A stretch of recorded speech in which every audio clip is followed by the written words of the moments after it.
SID je res izjemno združenje, poslovno združenje, pa me zanima, da nam ti več povej, da bojo naši poslušalci vedeli, sprav, kaj ste, kaj počnete. Ok, ja, SID je združenje podjetnikov, noter so ustanovitelji pa nasledniki malih srednjih podjetij. In neka posebnost oziroma drugačnost od ostalih podjetniških organizacij je, da ni fokus na networkingu. Kjer je networking, to je pač večinoma vseh seminarjev, dogodkov, poslovnih in tako naprej. Tam so vsi lepi, pa uspešni, pa dobri. Se veš, Mark, če te kdo vpraša, kako pa vi kaj, super. Odlično. Ja, je pa, zdaj podjetniki imajo pa dostikrat, oziroma imajo kar velik izziv, da ne morejo odkrito deliti svojih problemov, pa svojih izzivov.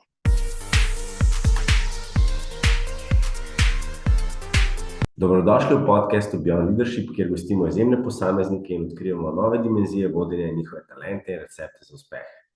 Z mano je danes en zelo poseben gost. Lepo pozdravljen, Andrej. Živijo, Mark. Zdaj, preden začneva, bi jaz našim poslušalcem predstavil, kako izjemna oseba si, kaj si počel, potem pa gremo malo v drobove pokukati v tvoje znanje, izkušnje, nasvete, poglede. Ti si v bistvu že zelo z mladimi leti, že praktično v srednji šoli si začel s podjetniškimi vodami in takrat soustanovil in zgradil podjetje, ki danes kotira na milanski borzi, tako da čestitam, imenuje se DHH, oziroma v Sloveniji je to znano pod blagovnimi znamkami Domence in domovanje. Tako to verjamem, da je bila ena zelo zanimiva pot, ki si v prihodu. Potem si zadnjih 6 let si del SID ekipe, kjer si tudi direktor in v bistvu pelješ to odlično organizacijo naprej in se bomo tudi dotaknili, kaj počnete, kako pomagate podjetnikom. In to je tudi na nek način, kot si sam praviš, je tvoj nek mission fit. In veš, oziroma vemo, da so mlada pa srednja podjetja nekako steber vsake družbe. Tako da to je definitivno ena zelo zanimiva stvar, s kateri se bomo več pogovarjali danes. Tako da podjetništvo zelo dolgo podpiraš tudi ženske podjetnice, kar je zelo pomembno. Si tudi član metodološke komisije Gazela, sodeluješ v različnih pobudah podjetnikov in si zelo odprt za razna mentoriranja, pomoč, nasvete. Tvoja posebna strast so pa v bistvu mladi podjetniki, ki v bistvu začenjajo, srednja šola in naprej, in si tudi mentor na organizaciji IAA Slovenija, se pravi del IAA Worldwide, JA Worldwide.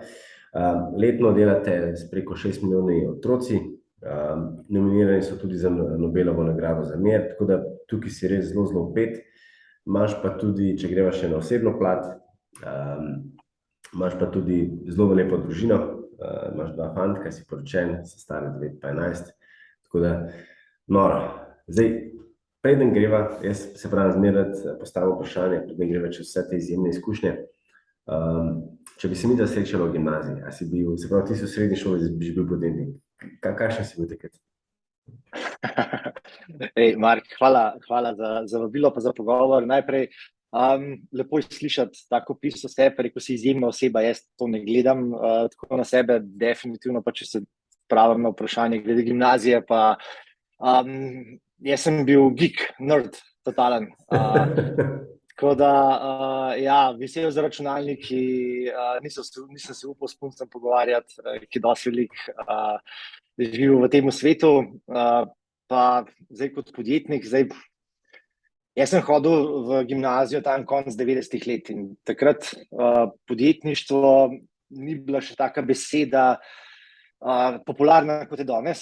Če si rekel, da si podjetnik, pa nisi bil zraven, ne vem, si vlaš gospod ali pa gospa, pa imel velik črn avto, je to pomenilo ponovadi, da nič ne delaš, ali pa da ploščice polagaš, pa nič narobe s tem, ampak da si pač obrtnik. Tako da se nisem dojemal kot podjetnika, ampak predvsem sem bil računalničar, programer, pa veliko željo sem mu nekaj narediti. Tako da, če bi me poznal, verjetno bi se razumela, pa če bi se ti ukvarjal z računalniki, bi se verjetno imela zelo veliko skupaj da pogovarjati.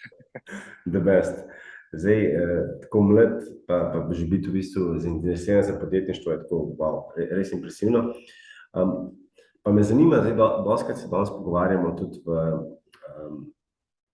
v nekem time managementu. Pa me zanima, se pravi, jaz imam svoje metode, kako se organiziram, kako se pripravljam vsak teden, pa me zanima, ker imaš toliko različnih pomembnih vlog, od tega, da vodiš SID in organizirate res izjemne dogodke, pomagaš, svetuješ podjetnikom, si mentor, si opet v JA Slovenija. Kako se organiziraš? A se ti v nedeljo pripraviš? Kako so tvoji dnevi? A lahko malo razširim ta odgovor? Dej. Ja, pomeni, to, kar delam, vse, kar delam, je ogromno majhnih stvari, ki med sabo velikokrat niso povezane, kar pomeni, da je velik izziv. Zdaj, jaz kot glavnega izziva ne vidim čas, ker je pač časa imamo vsi enako, ampak je bolj energija pa fokus. Velikokrat nagnjen sem k temu, pa mislim, da nas je večina od nas, da delam stvari, ki so mi ljubše, pa bolj prijetne, pa so potem pa tiste stvari, ki so malo bolj zoprne, pa si treba vzeti, pa včasih odlašam. Tako da trudim se, da imam vsaj enkrat na teden, da naredim en tak velik pogled na to, kje sem. Pomeni, kaj se je dogajalo prejšnji teden, kaj se je dogajalo prihodnji teden, prihodnji mesec, kaj so res pomembne stvari, ki se morajo zgoditi, pa kaj je tisto, če mi pade dol, da ne bo kakšnih hujših posledic. Če dam tukaj analogijo za žonglerjem, da jaz mislim, da vsi podjetniki, oziroma pač se večemo vsi odrasli, rečemo temu, ko imamo službe, družine, razne obveznosti, smo kot žonglerji, ki pač ves čas imamo 10 žogic v zraku in treba je pač vedeti, kjer ne smejo na tla padati. To je to. Nimam pa nobenega odgovora tega, da bi rekel, ja, tako je, pa tudi daleč od tega, da sem perfekten v tem, ko manjžiriran čas.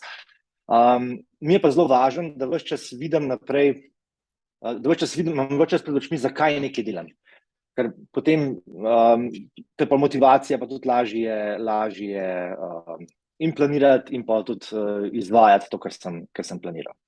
The best. Pejva se dotakniti, kar straight to the point, SID. SID je res izjemno združenje, poslovno združenje, pa me zanima, daj nam ti več povej, da bojo naši poslušalci razprav. Kaj ste, kaj počnete? Ok, ja, SID je združenje podjetnikov, noter so ustanovitelji pa nasledniki malih srednjih podjetij.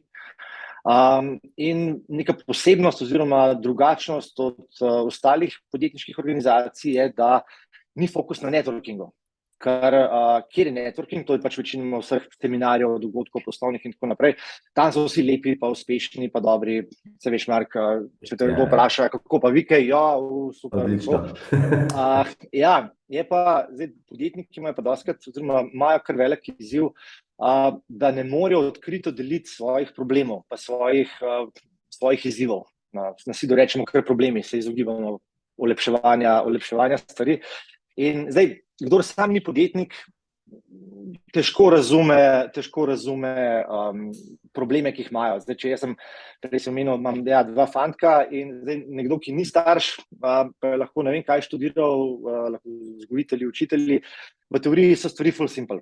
V teoriji je pač, ja, za podjetnike treba je dvigniti prodajo ali pa RVC, zmanjšati stroške, zaposliti prave ljudi, zdaj v praksi je pa konstantno nekaj, so pa konstantni problemi. Tako da, in SID je namenjen prav temu, kar pomeni, mi podjetniki, ki imajo podobne izzive, jih dajemo skupaj v manjše skupine, kjer lahko, rečemo brutally honest, se pogovarjajo o problemih, ki jih imajo. Pomeni, lahko je to cash flow, lahko so to ljudje, ki jih dobiti, lahko je to širitev, lahko je to do osebnih stvari, kot je, ne vem, lahko tudi motivacija, cilji.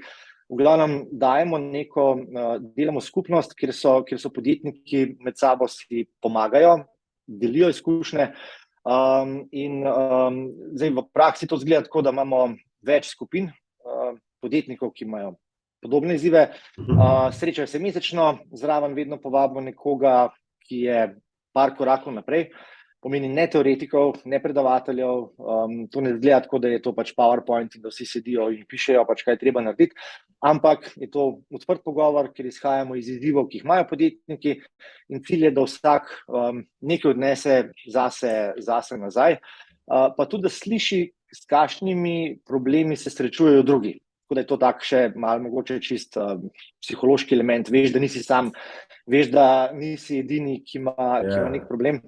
Jaz sam samo doskrat kot podjetnik samo izziv, pač, ko sem gledal konkurente, recimo njihove spletne strani, social media, jaz gledal, njime pa res vse jasno, oni pa vedo, kaj delajo, medtem pa mi pa imamo te probleme. No. Na koncu nihče, jaz ne poznam ene zgodbe, ko je nekdo začel podjetje, je zadeva rasla, je bilo super, krasno, na koncu začeli milijoni padati in je bil pa happy ending.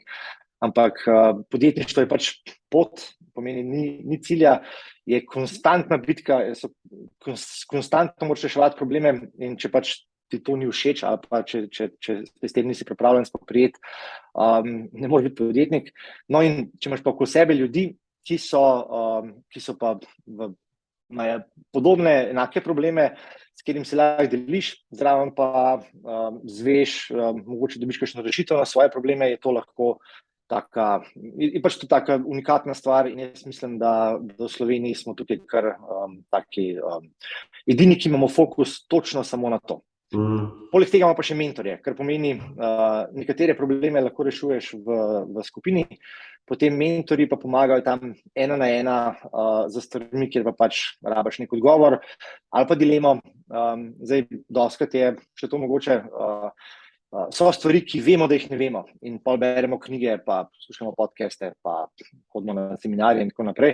Pa so stvari, ki ne vemo, da jih ne vemo, teh je tudi veliko, pa večino vemo, kjer je probleme imamo.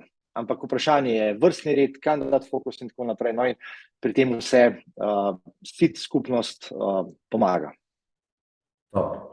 Ne, se pravi, zelo podpiram in zelo občudujem, ker tako, kot si prej omenil, je večina poslovnih združenj usmerjena v networking, ne pa toliko pomoč in tle ta hands-on approach, ki ga imate, je res super in sem zelo vesel, da je tudi v Sloveniji taka organizacija, ki to lahko dela. Ja, če lahko samo še dodam, nisem hotel reči, da pač je to edini namen, jaz mislim, da ta networking, poznavanje je strašno pomembno, ampak tukaj je pa veliko organizacij, ki dela to boljše, oziroma znajo to na drugačen način delati in jaz mislim, da smo pač z ostalimi organizacijami zelo kompatibilni. Super. Dajva se dotakniti, prej si omenil tudi mentorstvo in vem, da si tudi ti mentor, tudi predavatelj in tako naprej. A si imel ti v svojem življenju tudi kakšnega mentorja? Ja, imel. Jaz mislim, da imeti priložnost, imeti mentorja, zdaj pa če je to podjetništvo ali kjerkoli drugje, to bi moral vsak narediti. Za kjerkoli problema, ker mentorji dajo tako širino. Včasih, jaz sem pri sebi opazil, predvsem, ko se mi misli vrtijo v krogu, ali pa recimo za soustanovitelji, ko smo se pogovarjali, smo pač se toliko poznali med sabo, da pač nekako težko se da pogledati nekako od zunaj na problem, ki smo ga imeli, ali pa so bile stvari, ki jih nismo videli. No in meni mentorji so od nekdaj pomagali. Jaz bi omenil dva čisto konkretno primera. Eno je, ko smo v tej DHH zgodbi, ko smo delali call center, sem bil tudi član SID-a in pač prvič smo postavljali nekaj, kar še nikoli nismo, in jaz sem dobil za mentorico Marijo Anselmi. Ona je Dun & Bradstreet danes v Švici, je v upravi, takrat je vodila v Sloveniji, takrat se temu rekli še Biznaut, južni trgi. Ona se je pogovarjala z mano, mislim, da me najprej malo preizkušala, kako razmišljam, pol pa mi je dala ene par spodbudnih besed, pa me je povezala za svojo vodjo prodaje, Manuelo Dabo, in tam sem dobil odgovore na vsa vprašanja in so nam pomagali tako, skrajšali so pot, ki bi jo mogla prehoditi, da bi do njih sami prišli, strašno, in obema sem še zmeraj neizmerno hvaležen.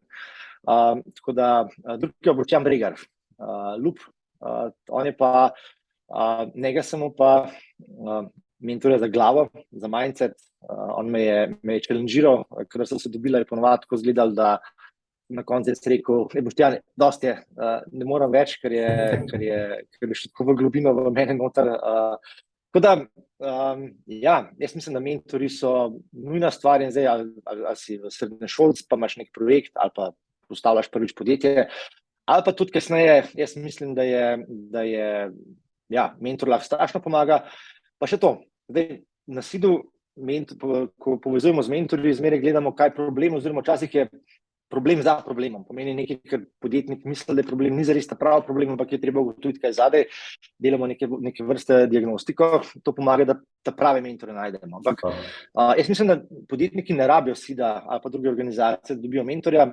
Po mojih izkušnjah je vsak podjetnik, če ga nekdo nagovori, spoštljivo reče, lej, jaz rešujem ta problem, vidim, da vi ste to že rešili. Ali bi se lahko dobila na kavi, na kosilu, pa bi vam postavil par vprašanj. Jaz še nisem naletel na primer, da bi kdo rekel ne. Mogoče, nimam časa zdaj, dela čez 2 meseca in podobno, ampak treba imeti samo pogum, pa samo reči. To je res, ful dober odgovor. Pojdiva še na eno tvojo fantastično zgodbo, in sicer podjetje, ki se danes imenuje DHH, ampak vsi ga pa poznamo pod domenco, pod domovanjem. Kako si sploh si prišel tedaj, kako si sploh poštartal? Wow.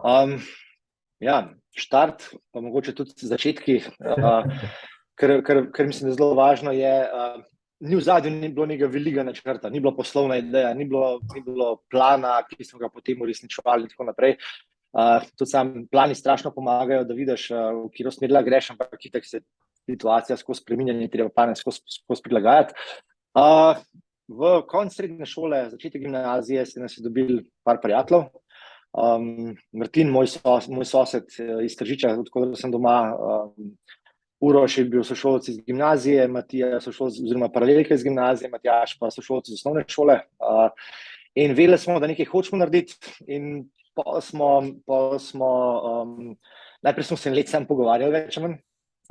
Iskali smo, kaj bi lahko počeli, imeli smo več projektov. Vsi projekti, ali pa velika večina projektov, ki smo jih planirali, vse je propadalo. Če dam primer, mislim, leta 1999 smo naredili slovensko gostinstvo online. To je bil portal, to je bilo še pred Google in vsemu takmo, in smo rekli, naredimo portal, kjer lahko nekdo, ki išče gostilno, gre na spletno stran, reče v tem kraju s takim krogom okoli, iščem gostilno, ki ima, ne vem, otroško igrišče, tenis igrišče, prostor za zaključeno družbo in tako naprej. In potem daš rezervacijo, in mi smo dobili SMS in potem smo takoj gostilno kontaktirali in naredili rezervacijo. Glavno vse, naštudirali smo čisto vse, tudi najeli smo oblikovalca, mi smo bili sami računalničarji, oziroma Matjaž je ekonomist. Imeli smo mape, imeli smo nalepke, ki gostilne lahko na vrata dajo gor in tako naprej. Napisali smo svoj web server, takrat mislim, da še ni bilo Apache, oziroma smo pač se sami naredili in portal. Šli smo na prstek, server smo sestavili, ne vem, jaz sem dal in moj star Pentium 200, Martin je dal in disk in tako naprej. In počpike smo rekli, lahko to priključimo, to rekli, ja, seveda, smo nam dali tak super deal. In pa smo rekli, zdaj pa akcija. In pozabili smo samo na eno stvar, na tako mečkeno stvar, ki se reče prodaja.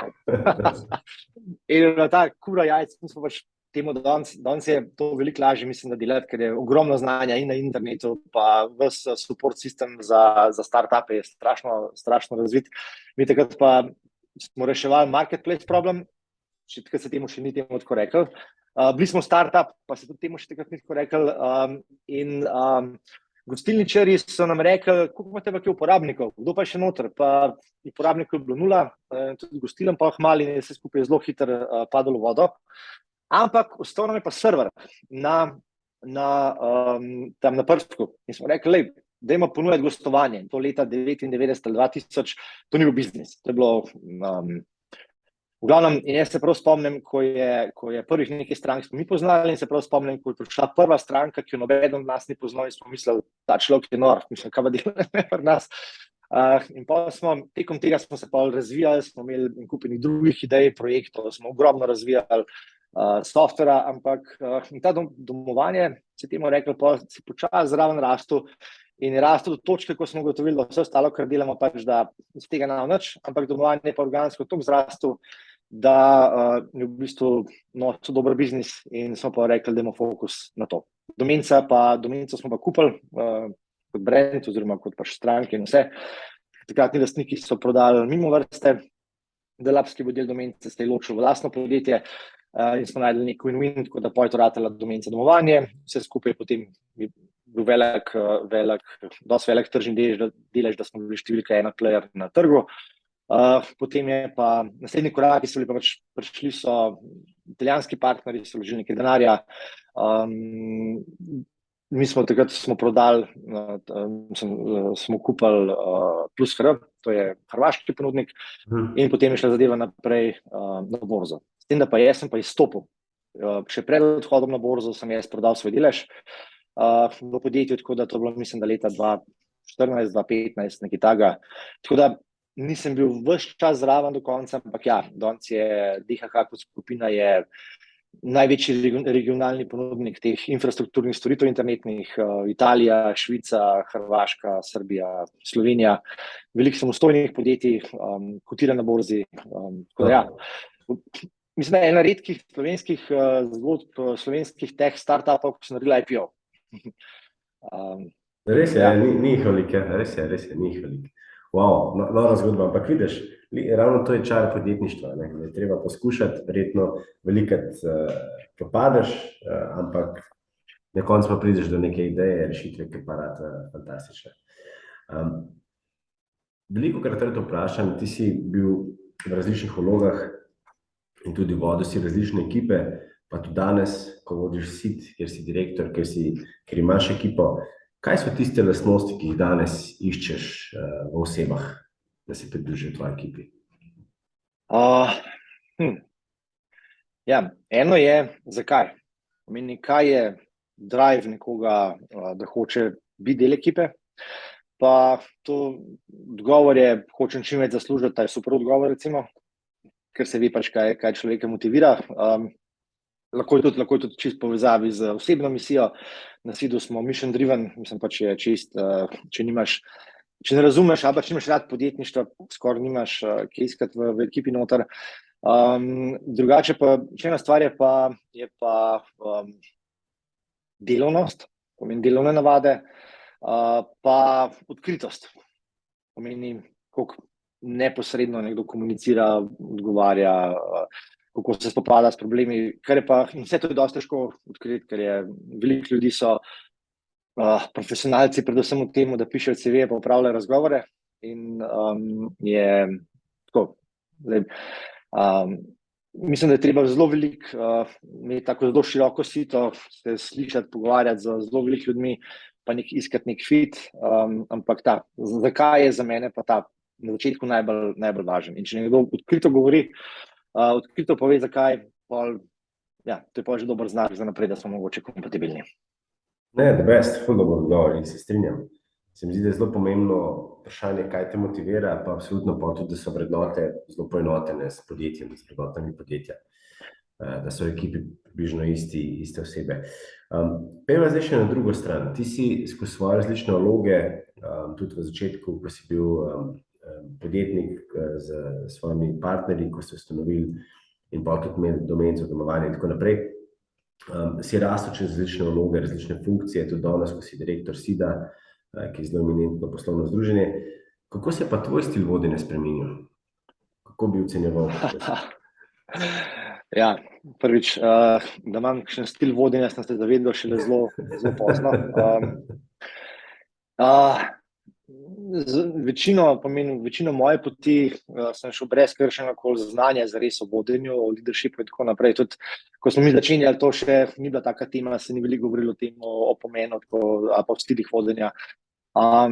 In sem več ali manj čist samouk, oziroma lahko rečem, da me je romantično rečeno izoblikovalo me življenje, praktično rečeno je pa hodil sem in še vedno hodim po velikih minah in se pač trudim, da me ne raznesejo, ampak da se pač nekaj naučim. Ker pač sem pa ne zato na področju vodenja, ampak itak jaz mislim, da je rast, osebna rast, ki je predpogoj za to, da rasteš pol kot voditelj, je pač je tesno povezana z delanjem failov in potem kako vsak svoje faile obravnava, išče izgovore, ali se spoprime z njimi, ali ga sesujejo in tako naprej.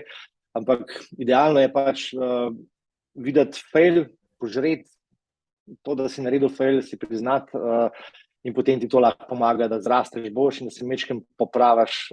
Včasih bi treba imeti več failov, da se naredi neka sprememba. Tako da ti lahko rečem, berem ogromno knjig, hodim tudi na razne treninge in podobno, ampak jaz mislim, da je pač učenje skozi prakso je pa največ tisto, ki te zares izoblikuje. No. Tako da, če lahko rečem tako, vsi se učimo iz napak. Zdaj mogoče kar znanje da lahko je, da pač ne delaš napak od A do Ž, ampak začneš pri H, recimo. Ampak še zmeraj pa delamo napake, samo vprašanje, koliko dobre so te napake oziroma koliko dobrega se lahko iz njih naučimo. Ne, ful dober point, sploh to, ki si rekel po besedi, tam je zelo všeč. Zdaj, jaz dostikrat rad malo challengam moje izjemne goste in sicer Sid si rekel, da je tvoj mission fit. Kaj pa je bil tisti aha moment, ali pa si imel v karieri aha moment, ki si rekel, to je to, kar hočem delati, to je pa to? Je bil kakšen projekt? Bom brutally honest, kakor je Sid style. Jaz, ko sem neko željo, da bi nekaj naredil in ko sem začel iskati ljudi okoli sebe, je bilo več ali manj povezano z mojo nesamozavestjo. Kar pomeni, kot mlademu mi je umrl oče, ko sem bil star 7 let, in jaz sem skozi željo, da bi se nekaj dokazal, nisem dobro vedel, kako pa komu, in ko sem tam v 20 letih, ko smo co-founderji, smo več ali manj skozi delali sam non-stop, ker sem še tako, ko si preprašal, planiranje sem tako še zelo strogo, vsako nedeljo zjutraj ob 6 sem v nek sistem pogledal nazaj, naprej, cilje, kje sem in tako. In v bistvu sem si postavil takrat kot ultimativni podjetniški cilj, da bom nekoč imel podjetje, oziroma da bom 3 podjetja, ne vem zakaj 3, ampak takrat se mi zdel več je boljš, da bom imel 30 zaposlenih, in da bo vsaj 1 milijon evrov prometa. Ker so bile še marke, mislim, da celo. Ampak zato, ker sem delal kot študent z eno firmo in oni so imeli 1 milijon prometa in meni se zdel, ko pa jaz sem v firmo s 30 zaposlenimi, oziroma 3 firme, pač skupaj 30 zaposlenih, pa ko bom delal 1 milijon prometa, pa sem pa zmagal. Pa pač ko, vse ostalo je pa pač sekundarno, oziroma to je pač mission accomplished.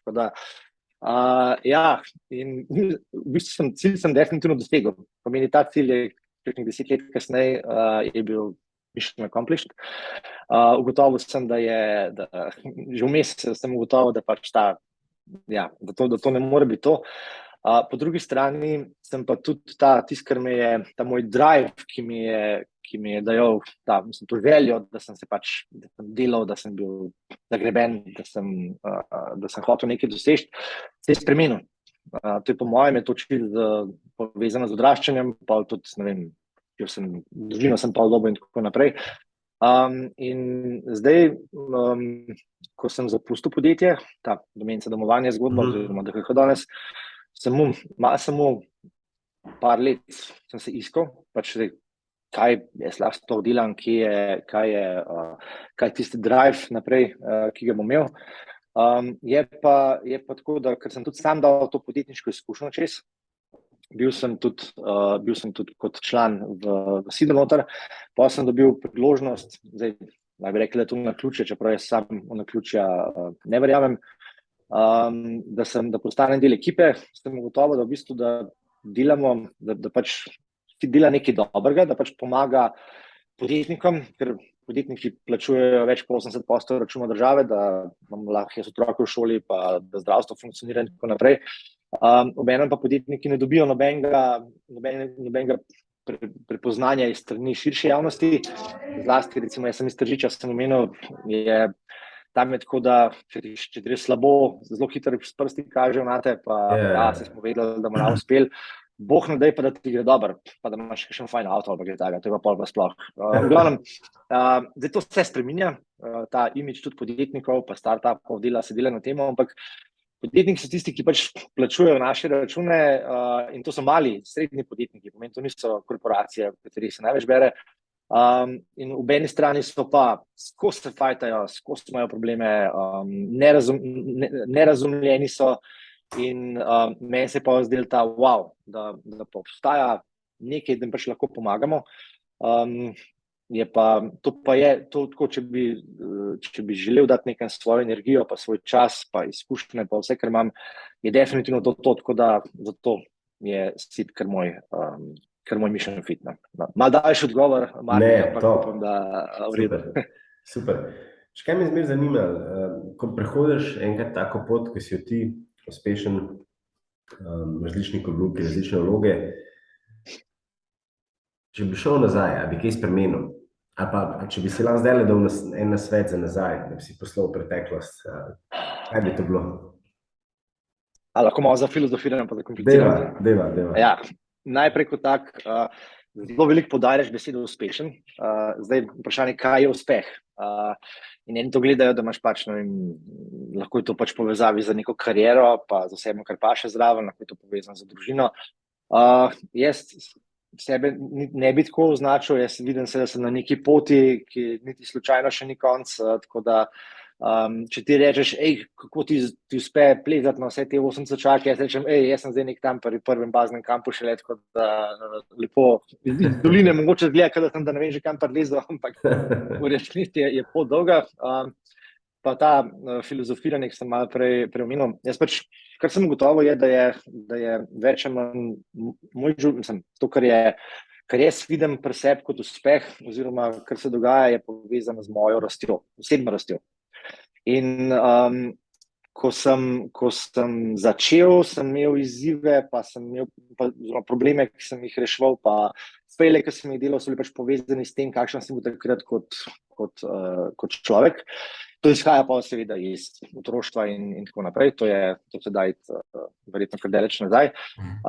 In jaz mislim, da tudi če bi si zdaj lahko nekako v preteklost poslal časovno kapsulo, kjer bi sebe posnel, pa bi naredil le Andrej, zdaj pa poslušal, ne tega narediti. Jaz ne vem, če bi to kaj pomagal, ker danes ne bi bil tak človek kot sem, a bi si želel, da kakšnih bolečin ne bi bilo. Jaz mislim, da niti ne toliko napak, kot pa to, koliko sem se sekiral zaradi tega, ali koliko sem se obremenjeval zaradi tega. No, bolj ta handlanje tega, ampak spet, to je vse povezano z rastjo in jaz, glavnem, mislim, da bi bilo fino, da bi imel tisto perfect life, da ne bi delal failov, da bi se vse sestavljal, ampak pa bom pa druge probleme po moje, oziroma bi imel pa druge izzive. Pa tudi, če bi mi ratal nekaj nazaj si sporočiti, ne vem, po moje ne bi to kaj dosti pomagalo.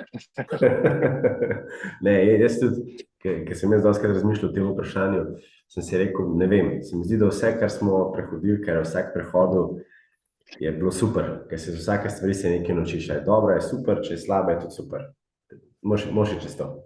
Pa jaz se še malo dotaknem, sicer me zanima, a imaš ti kakšne posebne rutine, kakšne navade, kar te dela res unik. Vem, da si prej omenil, da si bil včasih geek, a imaš tudi zdaj kakšne posebne navade, rutine, ki so v bistvu, da si kaj nek švicarska ura, da točno veš, takrat je to, takrat imam to, pa grem na sprehod. Če sem brutally honest, v bistvu ne, oziroma tako, nekako, zdaj ne vem, ali imam premalo discipline ali kaj druga taga, ampak takoj, ko si naredim nek perfekten plan, ali je to povezavi z športom, z prehrano, za čemarkoli, več ali manj je, če nimam tega gut feelinga, da je to, pomeni, hočem delati nekaj na silo, ker si prepričam, le Andrej, zdaj pa ne boš jedel več po 6 uri, ker je to zaradi tega dobro, ampak če sam sebi ne verjamem, pa bom failal tukaj noter in sem ugotovil, da ko poslušam kakšen audiobook ali pa berem kakšen članek in sem pa ratam vas, jaz bi moral biti pa tak, pa če nisem zares, oziroma če ni nekaj ta pravega driva, pa to nikoli ne zares ne uspe. Tako da, ampak po drugi strani pa, kadar pa čutim potrebo, da nekaj naredim, postavim neko rutino, pa to laufa, no? Ampak se to ves čas spreminja, ker pomeni, ne moram reči, da zdaj zadnjih 10 let pa vsako jutro vstanem ob 5, prelaufam 10 kilometrov, meditiram pol ure, potem pojem zajtrk, potem rešim 3 največje probleme v službi in tako naprej, zdaj malo se pač hecam iz tega. Ker to pač, vsi vemo, da je to dobro, ampak v praksi je pa izhajam bolj iz tega, kaj je moj trenutno največji challenge. In trenutno hodim zgodaj spat, pomeni ob 10, da sem v postelji, zame že pozno ali pa recimo temu glih tista zadnja ura, vstanem čim prej zjutraj med 5-6. In ugotovil sem, da ne šport, ne hrana, ne telovadbo, ampak delati in to ne odgovarjati mailom, ampak pač dejansko stvari, v katere se moram poglobiti pa razmisliti. Nekaj pa je mogoče, kar je pa že ves čas, je pa trudim se imeti vikende fraj, oziroma fraj, tako da niso zapolnjeni z delom, pa tudi včasih je, se veš, včasih imaš toliko enih stvari na glavi, pa veš, kaj se te čaka naslednji teden, da je težko odklopiti. No in recimo en izmed izzivov ali pa stvari, ki se zelo trudim, je, da dejansko, da vseeno kakšen konc sveta se dogaja na kjerkoli področju, ampak da imam en dan ali pa 2 dni premirja in to ponovadi to za vikend, kjer pa, to se pa dve izmed 3 najbolj pomembnih oseb po mojem življenju sta moja fantiča. Tam delimo veselje do Lego kock, do igranja kakšnih iger, pol ta home improvement, do it yourself projektov, delamo pustolovščine, tako da to je tisto, kar me v bistvu najbolj veseli. Ampak zdaj spet dal nek širok odgovor, ampak na kratko pa, sej. Top. Super, Andrej, pejva še malo na tvoje osebno življenje. In sicer, kako poskrbiš za stres? Kaj so tvoje hobiji? Stres je, karkoli mi zaposli misli, pa me odnese nekam drugam. To je, branje je recimo sigurno velik del tega, potem je pa Lego kocke. To je tak, imam 2 sinova, ki sta oba fena, in je reševati kakšen problem pri sestavljanju kocke tak super način, da ne mislim zraven na službo. Včasno tečem, igram squash, hodim tako, nič ne treniram kaj posebej, ampak pač skrbim, da se dosti zgibam, da dosti spim, predvsem pa branje, počasih igram kakšne igrice, PlayStation, take stvari. Skupaj z otroci, tako da... the best. Zabava več manj. Imate kakšen turnir, kdo? Daj mi povej, kaj pa kakšna knjiga, pa serija, kaj rad bereš, kaj rad gledaš? Berem, imam Kindle in ti ponovadi kakšne pol ure, uro pred spanjem sem kar navajen, da berem. Berem najrajši leposlovje, mislim, biznis knjige tudi, ampak ne pred spanjem. Od leposlovja pa, pred kratkim sem prebral Vojno in mir spet, so ruski realisti. Mi všeč, zdaj berem Grof Monte Cristo po srednji šoli spet. Prvič, en prijatelj, nek sem videl in quote in sem pa rekel, to moram spet prebrati. Drugač pa, v bistvu leposlovje imam strašno rad. Že kot otrok sem postal navdušenec pa fan, tako da pa znanstvena fantastika. Three Body Problem sem prebral pred kratkim, tak krasna knjiga, tako da znanstvena fantastika, romani, te stvari, večina v angleščini, nekaj tudi slovensko, ampak ker je Kindle bolj angleško smer, je to angleščina. Biznis knjige pa večino poslušam, audiobook pomeni, imam več čas slušalke v ušesu, ko pospravljam ali pa sestavim hišo ali pa sem na sprehodu in pa poslušam zraven knjige, tako da to je to. Seriji pa ne, Drive to Survive sem gledal, zato sem v Netflix nekaj časa, sem fan, jaz pa moji tam mali smo tudi fani Formule 1, ampak drugače pa televizije doma sploh nimamo, pa razen za PlayStation, ampak to je edina tudi na podstrehi. Drugače pa serij pa filmov pa tako, zelo malo.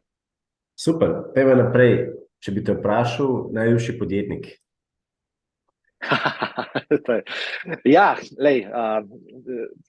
Ta najljubši podjetnik se ves čas spreminja, tako pač, ko jih spoznavam. Imam ena izmed privilegijev tega, da delam na Seedu, je to, da spoznavam zelo veliko naših tujih gostov, ki so tudi svetovno znani podjetniki. In zdaj nazadnje je bil pri nas Joe Hogan, irski podjetnik, ki je tudi naredil firmo iz nule, čisti bootstrapping, 800 ljudi je prodal, bil je irski podjetnik leta, zraven ima še en kup enih zanimivih hobijev, kot je astronomija, zgodovina in tako naprej. Na Sidu je govoril o napakah in ta hip je on sigurno od tujih podjetnikov moj najljubši. Od domačih je pa tako, na Sidu velja, pač ni važno, zdaj, kdo je večji, manjši, ne dajemo nagrad za najboljšega podjetnika, ampak iskreno verjamemo, da vsak, ki se pač gre podjetništvo, je to že sam po sebi pomeni, da mu je treba biti hvaležen, ki plačuje davke, pa omogoča našim otrokom, da hodijo v šolo, pa zdravstveni sistem podpira. In tako da jaz bi rekel, da kar, zdaj, to se sliši zelo splošno, pa ne mi zamerite, ampak če rečem, da vsak se gre resno pa pošteno podjetništvo, imam jaz globoko spoštovanje do njega. Se strinjam. Zdaj, zelo mi je bilo zanimivo, ko sem te vprašal, če pogledava, ker živimo v dobi digitalizacije, če pogledava na tvoj telefon in si rekel, da je tvoja ljubša aplikacija Airplane Mode. Ja, mislim, jaz sem rekel, da sem geek, pa v osnovi sem računalničar. Jaz sem začel kot programer in meni so bile dolg časa te igračke in telefoni, računalniki in tako naprej so strašno. Ko sem dobil nov telefon, najprej sem čisto študiral vse, kaj je, kako je, tako pač to je bilo tako malo veselje recimo zame, ampak je pa zadnje leta je pa dobesedno postaja to samo še orodje, hočem da dela. In tako, aplikacije, moram reči, da nimam niti igric, nimam gor, šah občasno igram recimo, no? Ampak sicer je pa Airplane Mode, zakaj je to moj najljubši? Ne toliko zato, ker je to aplikacija, to cool, mislim, čeprav da bi super zadeve, pač noben te ne more poklicati, pa maili ne prihajajo, ampak predvsem, ker to pomeni, da je pač to nek moment ali dneva ali tedna, ko lahko brez slabe vesti to naredim. In zato je to pomeni, ko vem, da ko uporabljam to aplikacijo, pač Airplane Mode, to pomeni, da sem tak, da mi ni hudega zelo verjetno. Top. Zdaj pa peva še na zadnje zaključno vprašanje. In sicer mi imamo že kar lepo bazo poslušalcev, od mladih pa vse tudi do izkušenih podjetnikov, predsednikov prav. In zmeraj vprašam moje izjemne goste, kaj bi bil en nasvet ali pa več nasvetov, ki bi jih dal našim poslušalcem? Ja, mislim, na svete talati lahko. Ali pa nauk, ja. Ali pa nauke, pa mislim, da v teoriji se vsi strinjamo, pa težava je pri izvedbi v praksi. Tako, moje taki trije, če so pripravlečnih številih, trije taki learningi. Zdaj, eno, kar sem se naučil, je sigurno, da ni v življenju nobene bližnjice. Da tudi, če zgleda, da je bližnjica, pač jo ni. Mislim, tako, in da no free lunch, tako, to pač ne obstaja za ston kosilo, kar pomeni, vedno bomo plačali ceno in tudi, če nekaj zgleda, da bo zelo hitro rešil, pač preko slej ceno bomo plačali. Drugo je vztrajnost, tukaj pa čisto iz moje podjetniške zgodbe vlečem. Mi, ko smo štartali za prijatelji, kot študenti firmo, smo sam failali, tako, fail. Kaj je tudi vmes v redu, ampak večina stvari, ki smo jih planirali, pa smo si jih zastavili, smo failali. In mi smo že 6-7 let smo imeli firmo, ko smo živeli kot študenti skupaj, pa smo bili najmanj plačani zaposleni v podjetju, čeprav je bilo že 15 zaposlenih pa to. In v bistvu je, tako da jaz bi rekel, da vztrajnost je ključna, pomeni bolj važna pa genialnost, pa s tem povezano tudi pogum. Pomeni, ko nam gre vsem dobro, je lahko biti pogumen, pa pameten, pa odločen, kadar se pa kaže res pogum, pa takrat, ko je vse narobe in ko najbolj dvomimo sami vase, pa ko najbolj mislimo, da gre vse pogobe. In jaz sem pri sebi videl, da ravno to so ponovadi točke, ko se potem, ko iskren pogum, potem nekaj obrne in se pa situacija gre v dobro, tako da ni bližnjic, pa vztrajnost, pa pogum. To bi bile moji take-away zame, pa mogoče še za koga druga. Super.